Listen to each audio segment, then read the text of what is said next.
acompañados de la doctora Desiree Vitale. Muchas gracias por aceptar nuestra invitación. Vamos a estar conversando acerca de la responsabilidad penal que tienen tanto los adolescentes como los padres, los representantes, incluso los docentes de los liceos, de los colegios, quienes, pues estos niños practican un juego mortal que se llama rompecráneos.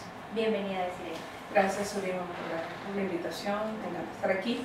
Efectivamente, en la actualidad se ha hecho viral una serie de videos en los que se representan aparentemente a través de un juego, ¿okay? Hasta ahora solamente dos modalidades, por lo menos dos modalidades que han sido virales. La primera de ellas donde están tres jóvenes, dos a los laterales y el del medio, que está en conciencia de que va a ser una coreografía donde dos brincan primero y él hace la última elevación. Al momento que él se eleva, los otros pues lo hacen perder el equilibrio, por lo general hacia atrás o de lado, cayendo pues peligrosamente. Y la otra modalidad, que es aquella donde un joven está pues caminando por su institución educativa y otro pues mientras es grabado, sin saberlo por supuesto, con un suéter, pueden ser uno o dos, lo toman por delante, lo jalan y lo hacen perder el equilibrio de frente. En ambas situaciones pues se generan, como tú bien lo has dicho, lesiones pues sumamente graves e incluso la muerte. Creo que lo principal para decir en este sentido es que no podemos hablar de una situación de un juego, sino que se trata de conductas que efectivamente generan responsabilidad penal por la comisión o bien del delito de lesiones e incluso el delito de homicidio. Entiendo que, bueno, por ser niños o por ser adolescentes, por ser tan jóvenes, no tienen el conocimiento legal. En ese caso, ¿cómo aplica la ley por no tener el conocimiento legal de lo que se está haciendo? O quizás el adolescente no lo hace con la intención de causar un daño, pero sí quizás, bueno, o de burlarse del compañero o de hacer algún tipo de juego o burla. Es importante tomar en consideración que los adolescentes, por su condición de inmadurez, eso es algo pues psicológico, físico, hormonal, etc., pues no se les puede exigir el mismo nivel de responsabilidad que a un adulto. ¿Okay? Por eso ellos se ajustan o se someten al sistema de responsabilidad penal del adolescente. ¿Qué quiero decir? Que la ausencia del conocimiento de la ley no les excusa, y eso sí es general para todos los ciudadanos, de su cumplimiento. Ellos, aun si no saben que pueden generar ese daño y no se les puede exigir pues una responsabilidad por la comisión de un delito intencional, pues pudieran en estas situaciones responder por la comisión del delito de lesiones o de homicidio, como les decía, pero a título imprudente. Porque es importante hacer esta salvedad, porque si quien realizara esta actividad fuera un adulto, pudiera, en el marco del derecho penal y lo que señala la dogmática penal, a ese adulto señalársele que está cometiendo el delito de manera dolosa, a título de lo que se denomina dolo eventual. ¿Qué es el dolo eventual? Es esa figura donde se representa el autor el daño y no le importa, actúa con desprecio a ese bien jurídico. Esa representación que hace que puedan configurarse un delito como intencional por la vía del dolo eventual no puede aplicarle a un adolescente, porque dada su inmadurez, reitero, es imposible que él pueda representarse ese daño y hacerlo con desprecio. Por lo general este tipo de conductas obedecen a la moda, pues a la necesidad de aceptación, a ser más populares o sencillamente a tratar de conseguir más seguidores, a mantenerse en la misma ruta de que si él lo hace, pues yo lo hago, de que nuestro video sea mejor del que mostraron en otro colegio, etcétera, etcétera. No pareciera que la intención es, per se, causarle un daño a otro compañero. No obstante, allí también se suma lo que tiene que ver con el bullying, porque aun si el compañero no sufriera un daño físico, pues seguramente va a sufrir un daño psicológico, ya que hay alguien además que lo está grabando. Aprovecho de enlazarlo allí para establecer las responsabilidades que tiene aquella persona que está grabando. Sea un adulto, sea un adolescente, pues en ese caso allí también es partícipe de esa situación, tiene un grado de participación que deberá acreditarse a lo largo del proceso, y es preciso también destacar el papel de los docentes y de los supervisores de esas instituciones educativas. En el caso del video que les comentaba, donde son tres aparentemente realizando una coreografía, pues allí se exige un mayor nivel de responsabilidad en los docentes y en los responsables de los colegios. ¿Por qué? Porque esos videos o esa coreografía se dan en el marco de una reunión donde jóvenes se agrupan para ver y grabar. Entonces, si estamos en presencia, estamos en una institución educativa, ese supervisor, ese docente debe estar atento a qué es lo que está pasando y acercarse a verificar la situación, ¿sí? Debe además tener los garantes en las instituciones educativas, directores, representantes, junta de padres y representantes, docentes, todos en general tienen que tener en cuenta que no se permite, está prohibido lo que tiene que ver con grabación y difusión de niños, niñas y adolescentes. Nuestra legislación es prolija en cuanto a ese tipo de restricciones, ya que la Ley Orgánica para la Protección de Niños, Niñas y Adolescentes establece el derecho a la confidencialidad, que además es un derecho que tenemos todos los venezolanos conforme a nuestra Constitución, que es nuestro derecho a la privacidad, a la ley contra el odio y la ley de responsabilidad social en radio y televisión establecen previsiones también bien importantes en relación a la difusión de imágenes cuando ellas incorporan niños, niñas y adolescentes. Entonces, ya nada más el hecho de estar en el colegio, en la unidad educativa y ver que los jóvenes se están filmando ya debe generar una alerta. El docente, el representante, está en una posición de garante, así la denomina la doctrina. Y esa posición de garante implica que si no se toman las previsiones suficientes, usted está infringiendo el deber de cuidado. Y al infringir ese deber de cuidado, usted subsidiariamente puede ser susceptible de tener responsabilidad penal también. ¿Cuál es la disyuntiva que se presenta? En el caso inicial que te comentaba, pues estamos hablando de los tres, se agrupan, entonces bueno, ya inmediatamente llama la atención. Pero en el otro caso, que es totalmente imprevisto, ahí sí pareciera que es muy difícil el proceso de supervisión porque no sabes lo que va a hacer el joven en el momento. Allí pareciera que la responsabilidad se extiende solamente al que está grabando porque sabe lo que va a suceder y al que ejecuta la acción.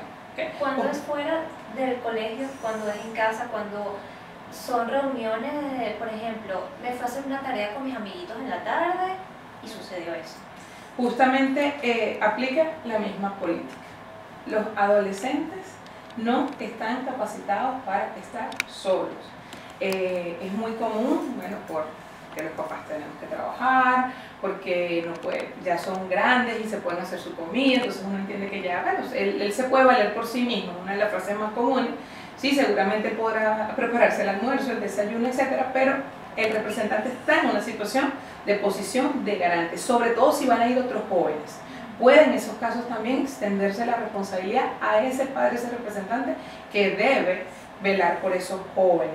Es importante allí también que ahí sí también podría cobrar responsabilidad para el padre de aquel que resulta lesionado, porque también lo está dejando solo con otro grupo de jóvenes sin verificar que exista algún tipo de supervisión. Esto es una responsabilidad colectiva, este tipo de situaciones, y que deben ser atacadas de esa manera. Cuando no sea posible, pues ya prevenirlo porque se suscitó la situación, pues igual hay que generar campañas de concientización, hay que informar a los jóvenes, hay que evitar que se graben, hay que corroborar, sobre todo los padres y representantes, cuál es la información que sus hijos están manejando a través de las redes, y más en estos casos donde no se puede, sobre la base del derecho constitucional de la libertad, que además es un derecho humano, un derecho fundamental, privar a una persona de que baje en su teléfono todo lo que quiera. Exacto. ¿Qué hacer o a dónde ir si de repente en el colegio de donde estudia mi hijo o mi sobrino sucede esto? ¿A dónde voy? Tenemos dos opciones. ¿Okay? Si estamos hablando del mismo instante que se presenta la situación, imaginemos que eres el padre o representante del joven que resulta lesionado, pues inmediatamente hay que acudir a la información de las autoridades correspondientes, los órganos de investigación, el Ministerio Público, para que se inicie la investigación correspondiente. Si por el contrario se presentó la situación, pero usted no es uno de los padres afectados, pero de alguna manera quiere pues, evitar que esto se siga produciendo, bueno, bien puede inicialmente acudir a la institución educativa para que se tomen los correctivos a que hubiera lugar, y además al Consejo de Protección de la jurisdicción que corresponda, a objeto de que se dicten medidas para evitar cualquier tipo de actividad de esa naturaleza.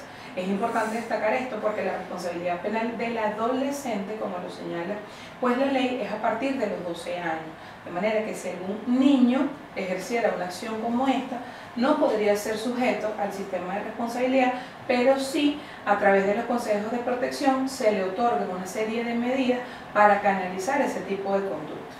Okay. En el caso, por ejemplo, de los medios de comunicación, porque si bien estás explicando que cualquier persona que lo difunda, ¿cómo aplica la ley en un medio de comunicación?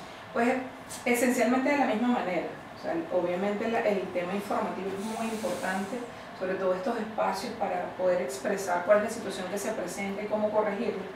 Es determinante, pero en lo que se recomienda es evitar cualquier tipo de imagen que pueda identificar levemente o bien a la institución educativa o bien al adolescente, todo lo que tiene que ver con su rostro, con alguna facción identificativa, con insignias de los colegios, porque es importante tomar en consideración que acá no solamente importa el difundir como una alerta, sino que también se expone no solamente el joven que resulta lesionado, sino a los otros que están, pues repito, obligados por lo que es su derecho a la confidencialidad, independientemente de que ellos vayan a ser sujetos al sistema de responsabilidad penal del adolescente, pues ellos igual cuentan con su derecho a la confidencialidad. Entonces, el exhibirlos, pues de alguna manera puede hacer que ellos queden etiquetados a largo plazo, típica etiqueta, mire, este es el del juego rompecráneo.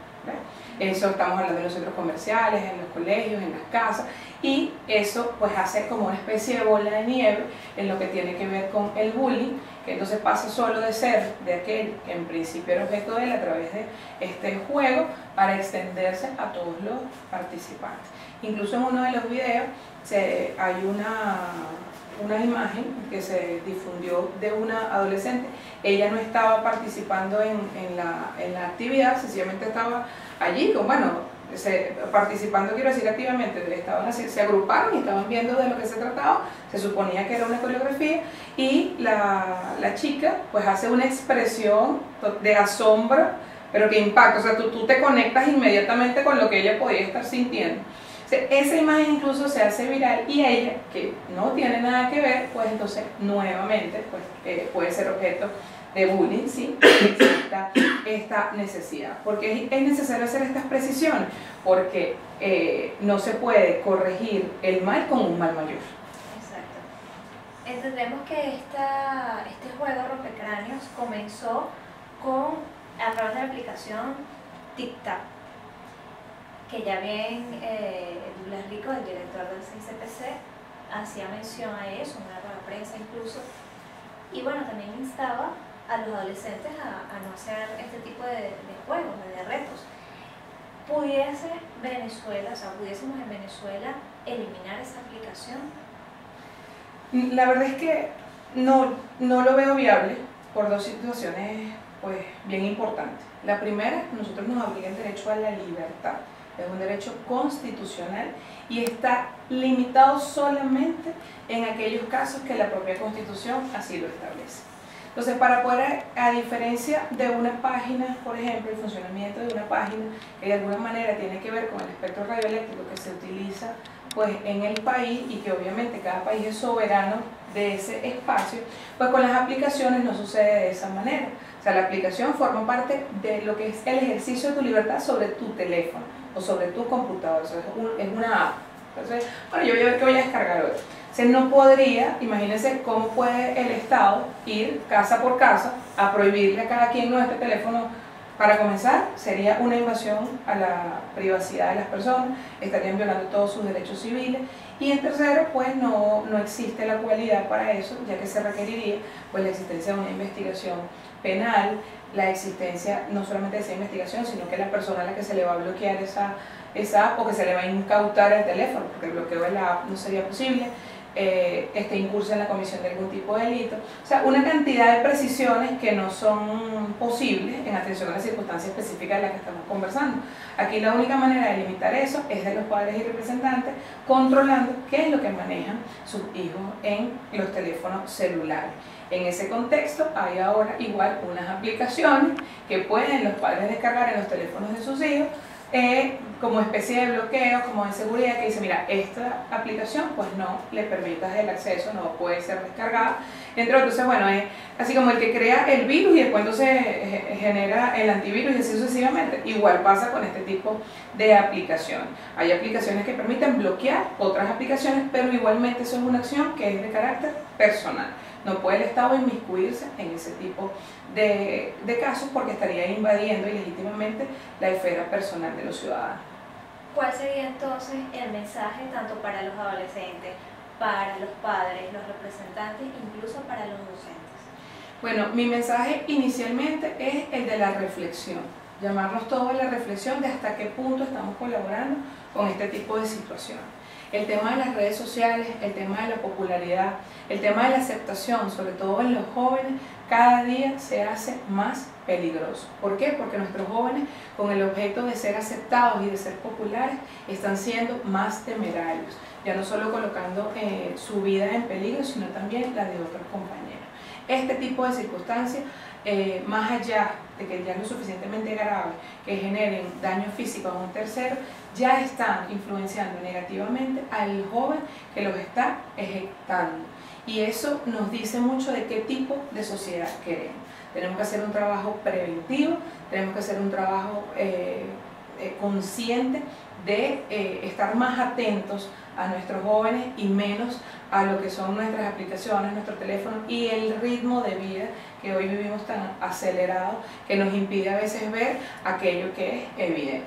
Como dice el libro del Principito, lo esencial es invisible a los ojos, y en este caso pues esto es una de nuestras principales responsabilidades en pro del beneficio del país y de nuestros jóvenes.